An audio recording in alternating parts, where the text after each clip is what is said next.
चलिए बेटा हम स्टार्ट करते हैं जहां से हमने छोड़ा था टॉपिक। थोड़ा रिवाइज कर लेंगे। पहले थर्मल फिजिक्स पढ़ रहे थे हम, अगर आपको याद हो तो। थर्मल फिजिक्स में हम बात करते हैं स्पेसिफिक हीट की बात कर रहे थे हम।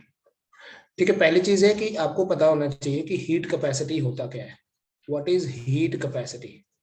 फिर हम स्पेसिफिक हीट कैपेसिटी या स्पेसिफिक हीट की बात करते हैं। देखो सपोज करो हमारे पास कोई ऑब्जेक्ट है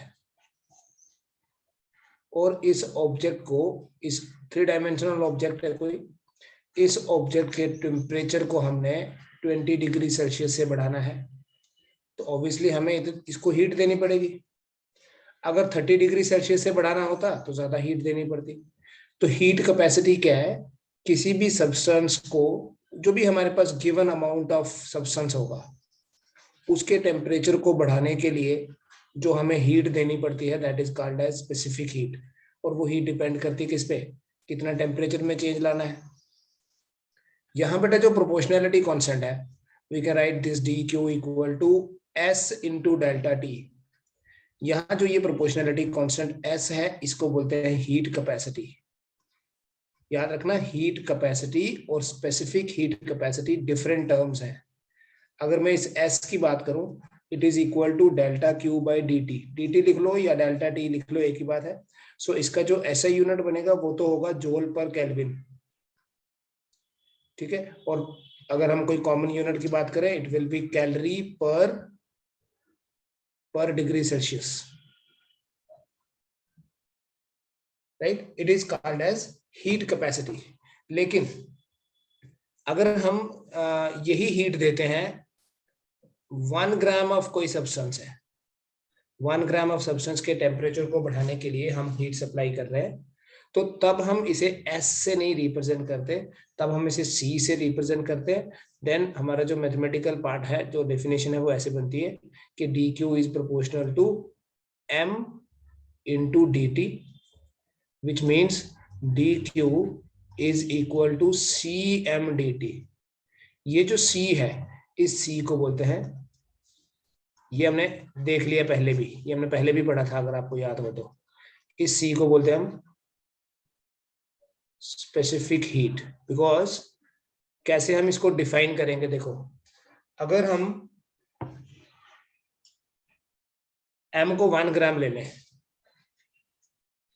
इफ एम इज 1 ग्राम, और टेम्परेचर में जो चेंज लाना है वो है 1 डिग्री सेल्सियस या 1 केल्विन। आपको पता है change in temperature degree Celsius और केल्विन में सेम होता है, तो हम बोलेंगे C is equal to D Q. So कैसे डिफाइन करेंगे फिर C को, it is the amount of heat required to raise the temperature of 1 gram of a substance by 1 degree Celsius. अच्छा, इस 1 ग्राम की जगह it can be 1 mole also. तो इसके यूनिट्स देखो क्या बनते हैं C के। दो तरह के यूनिट्स होते हैं, यूनिट के बेसिस पे हम ये डिसाइड करते हैं कि ये कौन सी स्पेसिफिक हीट है। देखो यूनिट क्या होंगे, it can B common units की बात कर रहा हूं, calorie per gram per degree Celsius. दिखाई दे रहा है कैसे, calorie per gram per degree Celsius कैसे आया। अगर आप यहां से देखोगे, ये हीट है, हीट मतलब एनर्जी, एनर्जी का थर्मल यूनिट कैलोरी है, मास को ग्राम में और टेम्परेचर को डिग्री सेल्सियस में लिया। लेकिन अगर अगर हम इसके यूनिट को ऐसे लिखें, कैलोरी पर मोल पर डिग्री सेल्सियस, तो ये सेम नहीं है दोनों। ये वाला जो है बेटा, जब इसका यूनिट ऐसा होगा, आल्दो देखो दोनों को रिप्रेजेंट हम सी से करेंगे, ये याद रखना, इसमें कंफ्यूजन नहीं होना चाहिए आपको। दोनों को रिप्रेजेंट सी से ही करते हैं, लेकिन जब यूनिट होगा calorie per gram per degree Celsius, तब इसको बोलते हैं ग्राम स्पेसिफिक हीट। ग्राम स्पेसिफिक हीट। और जब यूनिट होगा कैलोरी पर मोल पर डिग्री सेल्सियस, तब यूनिट होता है, बोलो,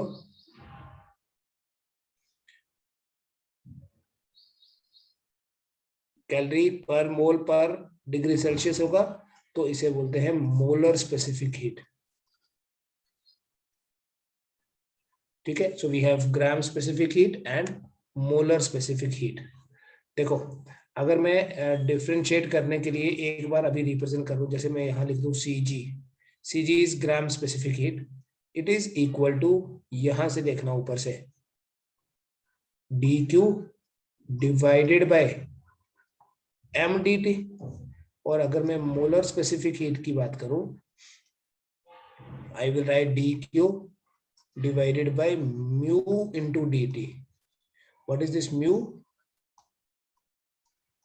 number of moles, amount of substance, it is equal to m divided by molecular weight। तो जब हम इस mu की जगह mu की जगह m by molecular weight लिखेंगे, आप चेक करिए, आपका Cm जो है, इसको आप लिख सकते हो dq डिवाइडेड बाय, mu की जगह क्या लिखूं, m divided by molecular weight into dt। this molecular weight will go up, तो आपके पास बना molecular weight into dq by mdt। ठीक है, क्या याद रखोगे फिर, क्या बनाइए, it is equal to molecular weight into Cg।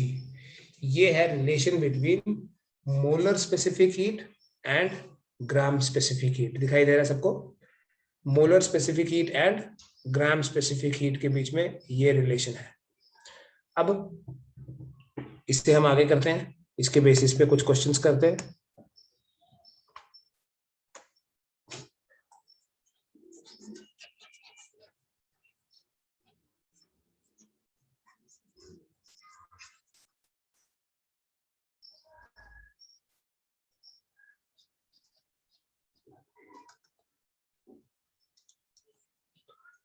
That means अगर हमें मोलर स्पेसिफिक हीट पता होगा तो हम ग्राम स्पेसिफिक हीट पता कर सकते हैं, और अगर ग्राम स्पेसिफिक हीट पता है तो मोलर स्पेसिफिक हीट जो है वो पता चल सकता है।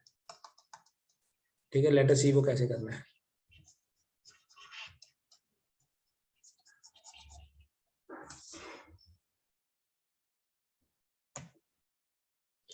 देखो, जो रिलेशन हमारे पास बना, Cm is equal to molecular weight into Cg। That means अगर ग्राम स्पेसिफिक हीट को मोलिकुलर वेट से मल्टीप्लाई करें, ठीक है, ग्राम स्पेसिफिक हीट को मोलिकुलर वेट से मल्टीप्लाई करें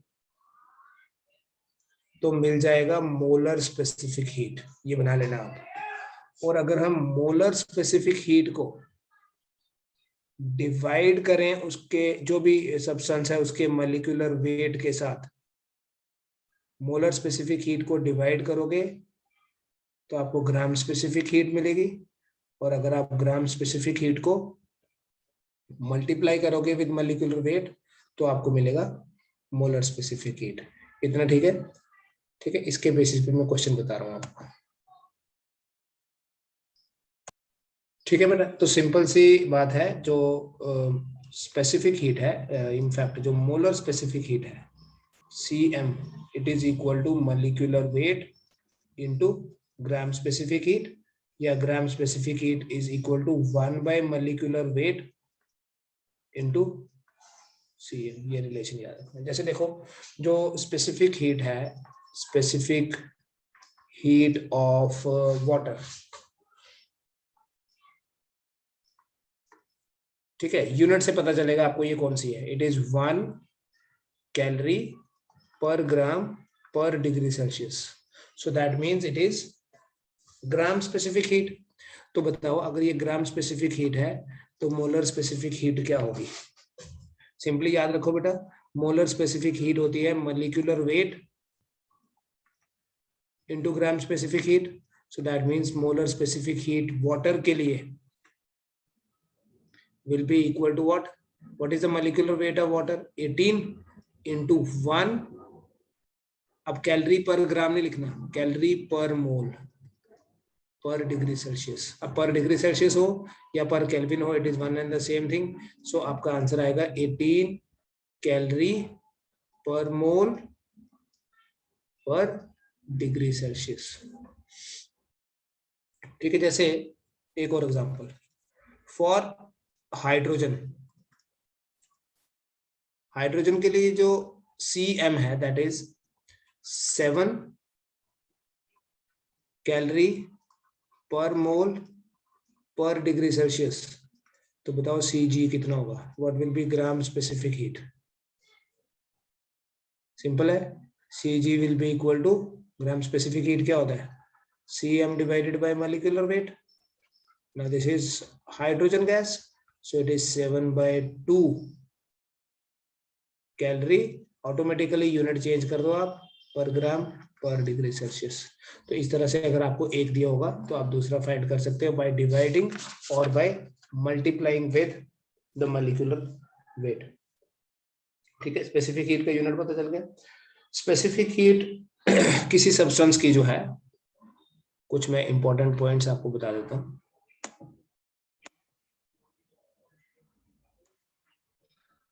क्लियर कर रहा हूं मैं।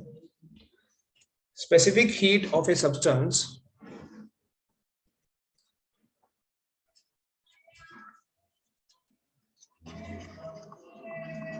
Can lie between 0 and infinity. It can be anything. ऐसा नहीं है कि कुछ वैल्यूज पॉसिबल है और कुछ वैल्यूज पॉसिबल नहीं है।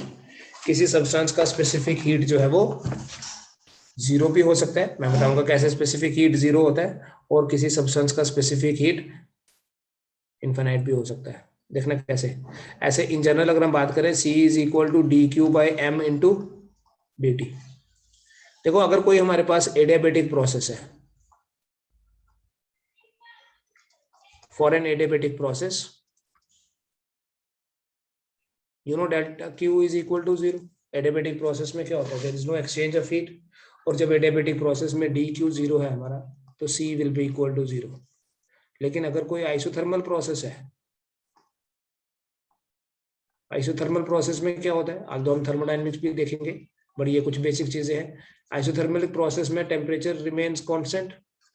टेम्परेचर कांस्टेंट होगा तो dt will be equal to 0। और देखो जब डिनोमिनेटर में 0 आ जाएगा तो C will be equal to infinite. तो specific heat can be from 0 to infinity. ठीक है। इनफैक्ट जब भी फेज चेंज होता है, यू नो दिस थिंग, जब भी फेज चेंज होता है, जब फेज चेंज होता है तो उस फेज चेंज में टेम्परेचर जो है वो चेंज नहीं होता।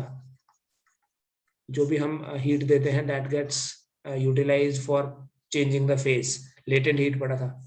इसलिए जब भी फेज चेंज होगा, सिंस dt 0 होता है, इसलिए फेज चेंज प्रोसेस जो होता है उस प्रोसेस में C इज ऑलवेज इनफिनिट। समझ में आ रहा है? जब भी फेज चेंज होगा, जब सॉलिड लिक्विड में या लिक्विड गैस में कन्वर्ट हो रही है, तो ड्यूरिंग दैट प्रोसेस जो स्पेसिफिक हीट होगी उस सब्सटेंस की, दैट विल बी इनफिनिट। मतलब जो भी हम हीट देते जाएंगे वो सारी की सारी उसको कन्वर्ट करने में ही कंज्यूम हो जाएगी, from one phase two the other phase. बेटा हमारे पास बहुत सारे मटेरियल्स अवेलेबल हैं, वी हैव डिफरेंट वैरायटीज। अगर हम बात करें among all the solids and liquids, the specific heat of water is maximum. ये जो वैल्यू हम लिखते हैं ना, 1 calorie per gram per degree Celsius, this is maximum among all solids and liquids. And that is the reason कि जो water है, water is used as a coolant in radiators. जितने भी नेचुरली अकरिंग मटेरियल्स हैं उसमें water का specific heat सबसे ज्यादा होता है। ये वैल्यू आपको थोड़ी कम दिख रही होगी। आप इस वैल्यू को which is 1 calorie per gram degree Celsius, ऐसे लिख सकते हैं। आपको पता है 1 कैलोरी होता है बेटा 4.2 जोल, आप इसको ऐसे यूनिट में कन्वर्ट कर लो, डिवाइडेड बाय 1 ग्राम हो गया 1/1000 kg।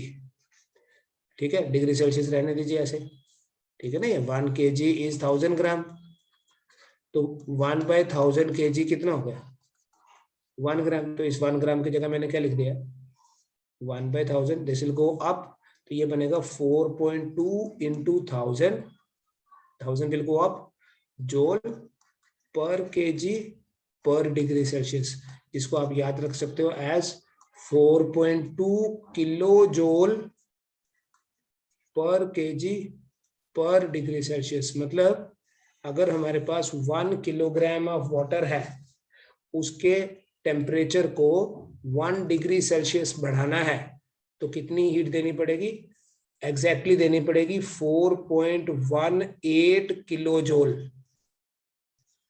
क्योंकि ये 4.18 होता है जिसको मैंने 4.2 लिखा, 4.18 लिखोगे तो ये आएगा, या आप 4.2 किलो जोल बोल सकते हो। 4.2 किलो जोल होता है बेटा 4200 joules of heat is required. This is the maximum value of specific heat among all solids and liquids. 4.18 या 4.2 किलो जोल। इसी तरह से जो बाकी और भी सब्सटेंसेस हैं, हम अगर हम गैसेस को भी इंक्लूड करें, नोट कर लो, अगर हम गैसेस को भी इंक्लूड करें तो जो स्पेसिफिक हीट व्हाट इसकी है, स्पेसिफिक हीट ऑफ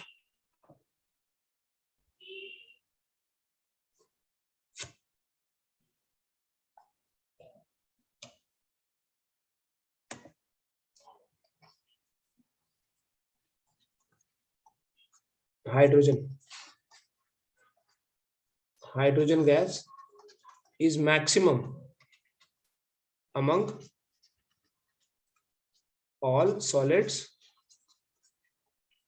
नोट कर लेना ये, solids, liquid and gases, और ये वैल्यू है 14,400 जोल पर केजी पर डिग्री सेल्सियस, या 14,400 जोल पर केजी पर केल्विन, डोंट गेट कंफ्यूज, यहाँ केल्विन भी हो सकता है।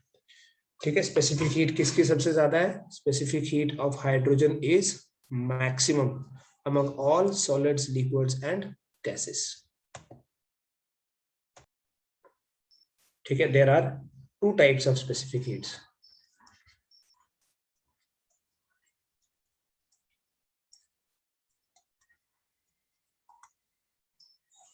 क्या नाम है, one is called as CP and the other is called as CV, CP and CV. CP होता है specific heat under constant pressure conditions and CV is the specific heat under constant volume conditions. There is a relation between them, that relation is important. relation between CP and CV, मैं common relation की बात करूंगा। in general CP minus CV equals to R। ठीक है, यहाँ एक चीज समझना, there is a confusion among students, तो उसको थोड़ा हम रिजॉल्व करेंगे आज। CP minus CV equals to R होता है, इसमें R तो सभी को पता है, this is called as the ideal gas constant, जिसका वैल्यू है 8.31 जोल पर मोल पर केल्विन। ठीक है, R का यूनिट कैसे निकालते हैं मैंने बताया आपको, अदरवाइज देखिए हमारे पास इक्वेशन है PV इक्वल टू nRT, तो R बनता है P into V divided by N into T। P into V हो गया joule, number of moles and temperature kelvin, that is why I have written this unit joule per मोल पर kelvin. इसी को अगर आप कैलोरी में कन्वर्ट करो, you know 1 calorie जो है वो अप्रोक्सीमेटली 4.2 जोल होता है, तो इसको आप लिख सकते हो, जब इसको 4.2 से डिवाइड करोगे इट विल बिकम 2 कैलोरी पर मोल पर डिग्री सेल्सियस या पर केल्विन, वो मैटर नहीं करता है।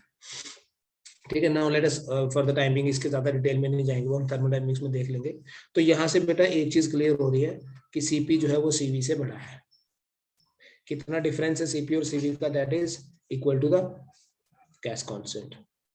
यूनिवर्सल गैस कांस्टेंट होता है ये, आइडियल गैस कांस्टेंट भी बोलते हैं। CP minus CV is R. But the thing is कि ये सीपी माइनस सीवी कौन सी स्पेसिफिक हीट्स है, मोलर है या ग्राम है? The answer is these are molar specific heats. ठीक है, ग्राम स्पेसिफिक हीट होगी तो क्या होगा, हम उसको मॉलिक्यूलर वेट से डिवाइड करके फाइंड कर सकते हैं ग्राम स्पेसिफिक हीट कितनी होगी। ठीक है, फॉर द टाइम बिंग ये देखिए। अच्छा, अगर सीपी माइनस सीवी आर के बराबर है तो एक चीज यहां से क्लियर है कि सीपी हमेशा सीवी से बड़ा होगा। CP is always greater than CP is always greater than CV. इसलिए जो सीपी और सीवी की रेशो है, that ratio will be constant. ठीक है, यहीं से हम स्टार्ट करते हैं। सीपी दो चीजें हैं, एक तो आ गया कि CP minus CV equal to R, और दूसरा आ गया सीपी और सीवी की जो रेशो है, that ratio is always greater than 1। But इस रेशो को बोलते क्या है, या इस रेशो को रिप्रेजेंट किससे करते हैं वो देख लो बेटा। सीपी और सीवी की जो रेशो है, that is represented by the letter gamma. नाम नहीं है इस गामा का कोई, it is simply called as the ratio of specific heats. ठीक है, it is the ratio of two primary specific heats of a gas called CP and CV. तो अगर मैं यहां से ऐसे छोटे छोटे रिलेशन हम बना सकते हैं। बेसिकली इस गामा के बारे में अभी कंफ्यूज नहीं हो जाना। वैल्यू ऑफ गामा कितनी होगी, 1 से तो बड़ी होगी, बट कितनी होगी? Value of gamma depends on the atomicity of the gas.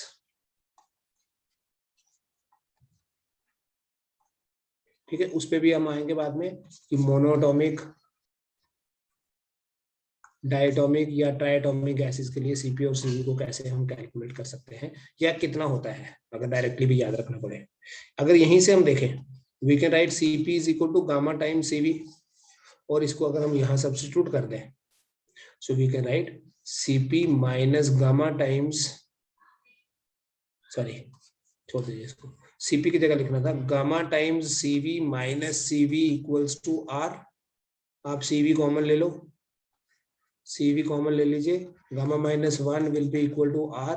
तो सीवी का एक रिलेशन ये भी है, ऐसे ही सीपी भी बना सकते हो, आर ओवर गामा माइनस 1, ऐसे ही सीपी का रिलेशन भी बन सकता है। But let us first concentrate on this relation. कौन सा वाला रिलेशन? सीपी और सीवी का रिलेशन है। So it is right written like this, cp minus cp minus cv equals to r। देखो जैसे फॉर हाइड्रोजन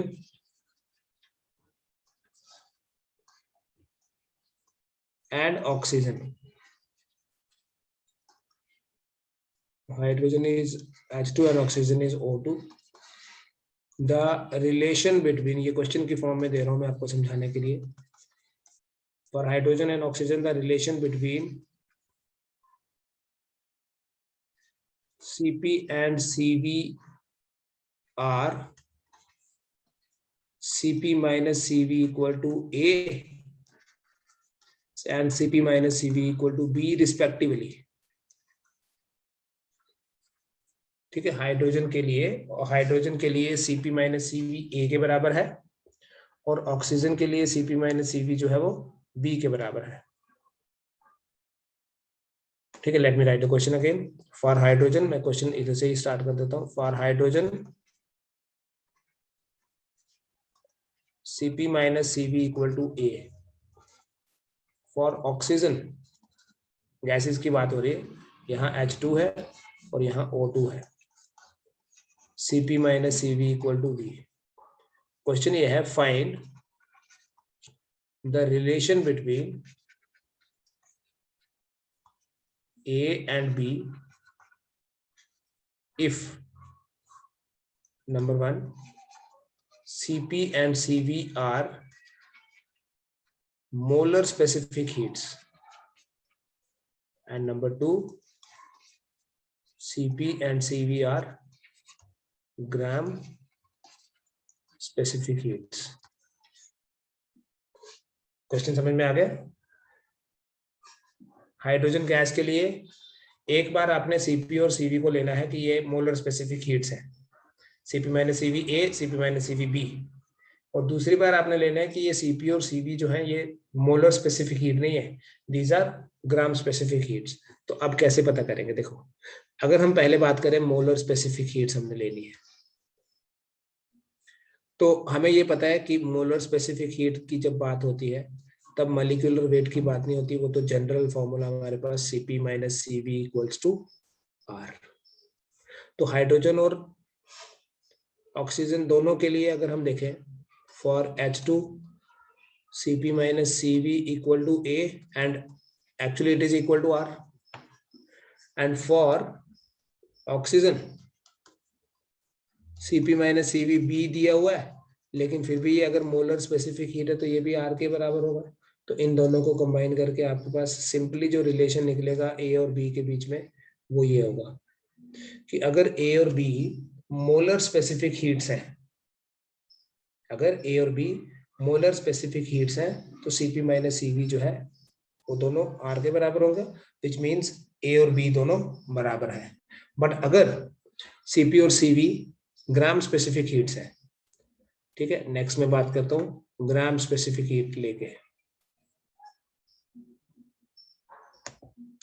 अगर हम ग्राम स्पेसिफिक हीट की बात करें, देखो Cp minus Cv equal to A hydrogen के लिए, and this is equal to, बोलिए, R divided by molecular weight, that is 2। And oxygen की अगर हम बात करें, Cp माइनस Cv B के बराबर है, गिवन है, and it is equal to R divided by what is molecular weight, 32 for oxygen molecule, it is 32। तो यहां से आपके पास देखो, यहां से आपके पास, क्योंकि हमें A और B के बीच में रिलेशन निकालना है, यहां से आपके पास R आ जाएगा 2A, यस सर। और अगर आप यहां से देखोगे तो R आ जाएगा 32B, लेकिन R तो यूनिवर्सल कांस्टेंट है ना खुद से, सो फिर यहां लास्ट में इधर देखिए, therefore 2A is equal to 32B, which means that A is equal to 16B। ठीक है, ये यहां से आ गया है। तो ये डिफरेंस है between molar specific heat and gram specific heat. इस तरह से हम इसको यूज करते हैं इन दिस रिलेशन, जिस रिलेशन को क्या बोलते हैं पता ना, this is called as Mayer's relation, relation between Cp and Cv। तो इन जनरल तो Cp माइनस Cv अगर R लिखेंगे तो Cp और Cv रिप्रेजेंट करेंगे मोलर स्पेसिफिक हीट्स, ठीक है। और अगर ग्राम स्पेसिफिक हीट लिखना होगा तो Cp माइनस Cv, अगर ये ग्राम स्पेसिफिक हीट्स है, it is R divided by molecular weight, ठीक है। This way you can differentiate between the two principal specific heats.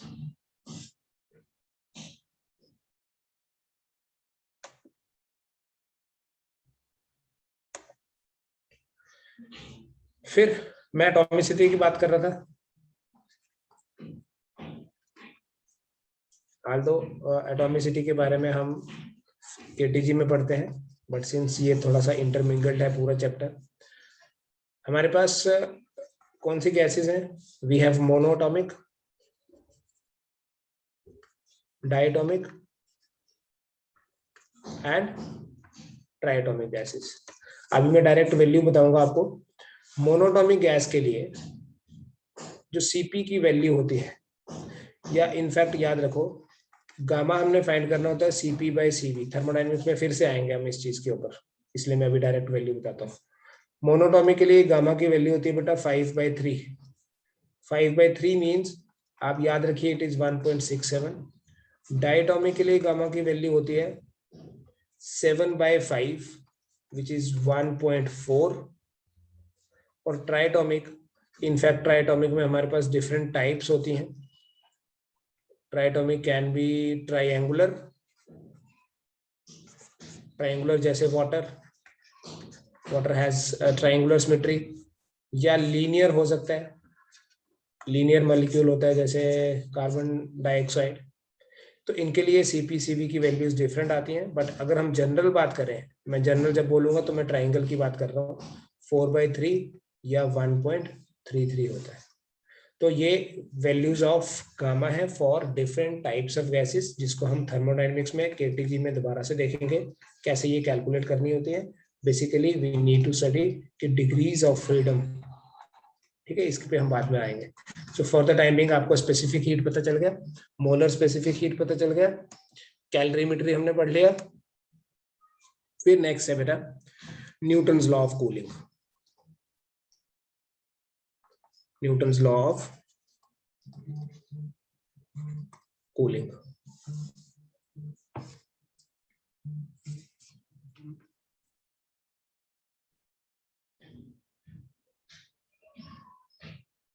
Newton's law of cooling ये कहता है कि जो rate of fall of temperature होता है, स्टेटमेंट देख लो पहले, the rate of fall of temperature of a body is directly proportional to the temperature difference between the system and the surroundings.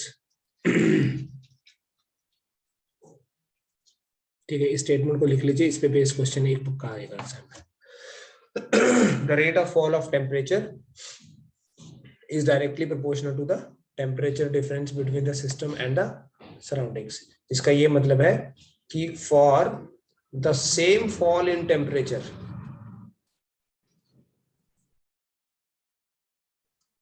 the time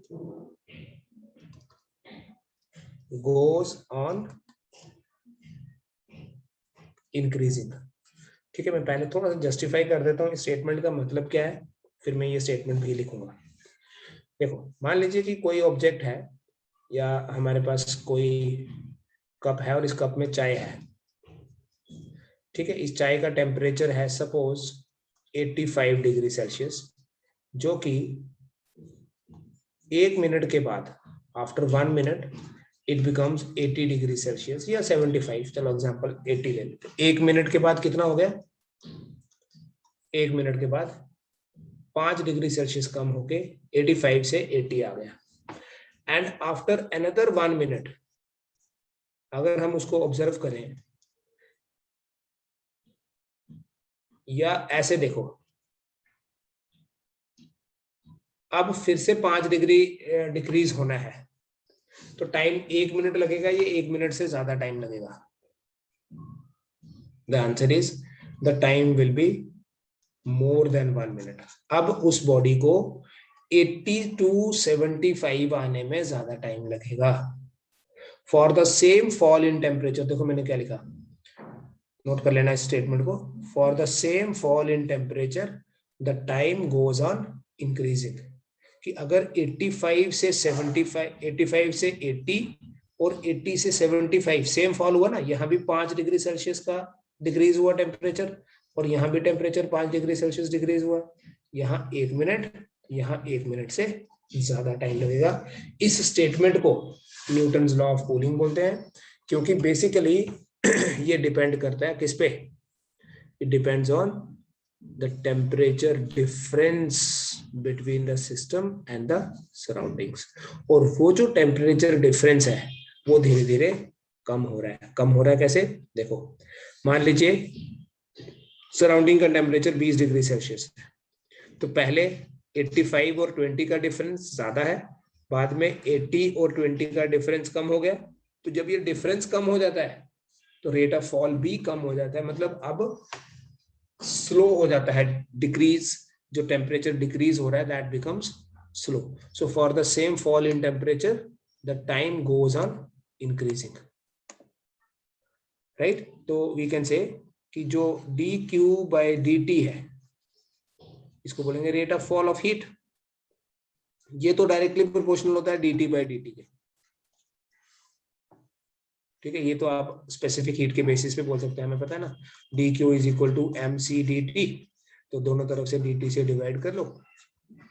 small t यहाँ temperature और capital T यहाँ, sorry small t यहाँ time और capital T यहाँ temperature को express करने के लिए हम यूज कर रहे हैं। तो टेम्परेचर में जो डिक्रीज है d T by D t with respect to time वो डायरेक्टली प्रोपोर्शनल है टी माइनस टी। इस स्टेटमेंट को न्यूटन्स लॉ ऑफ कूलिंग बोलते हैं।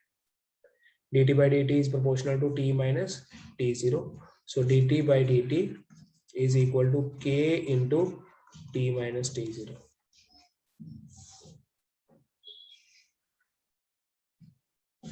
ये न्यूटन्स लॉ ऑफ कूलिंग की स्टेटमेंट है जिसे हम यूज करेंगे। इसमें k तो कांस्टेंट है, प्रोपोर्शनलिटी कांस्टेंट है, स्टेटमेंट लिख लेना। dt क्या है? Change in temperature, change in temperature. What is this dt दूसरा वाला? Time taken for that change.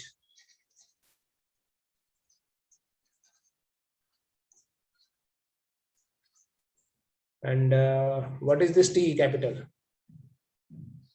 ये है बेटा एवरेज टेम्परेचर। नोट करते जाओ साथ साथ में, average temperature of system question में कराऊंगा तो पता चल जाएगा। और T0 क्या है यहाँ? Temperature of the surroundings,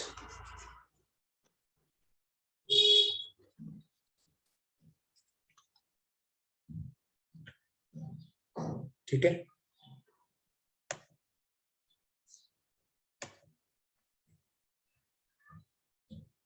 question करते हैं, पता चलेगा आपको। The question is, same question दे रहा हूं। Tea in a cup cools from 85 degrees Celsius to 75 degrees Celsius in 10 minutes. In what time will it cool from 75 to 65? It is given that the temperature of surroundings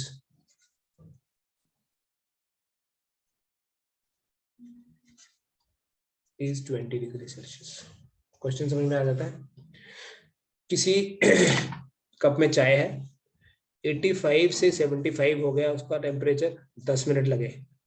75 से 65 कितनी देर में होगा? Obviously आपका जो भी आंसर आएगा, sometimes आप क्या करते हैं, आप ऑप्शन देख के गेस लगा सकते हैं।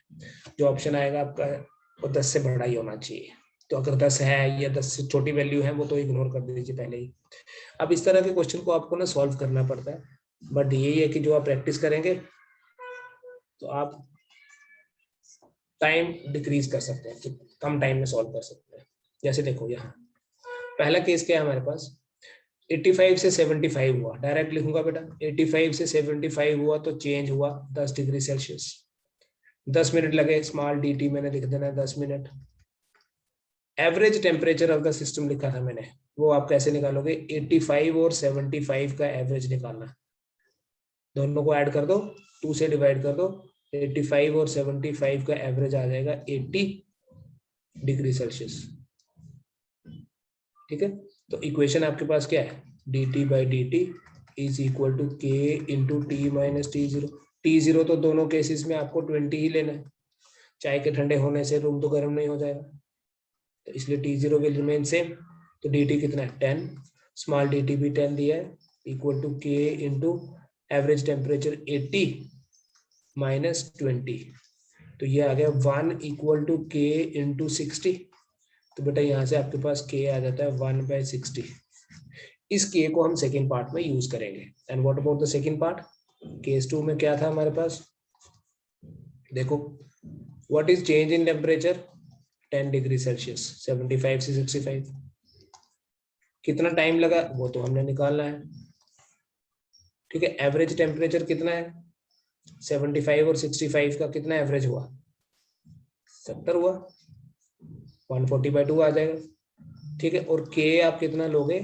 1/60। तो अब आप लिखोगे dt/dt equal to, same formula है, t - t0।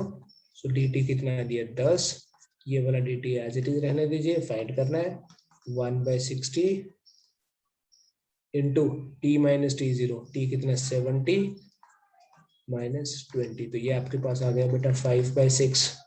So cross multiply करो, dt आपके पास आ जाएगा उससे कितना, देखिए dt आ जाएगा 6 into 10 divided by 5। So 12 minute आपका आंसर आया। ठीक है, इतना करो आज।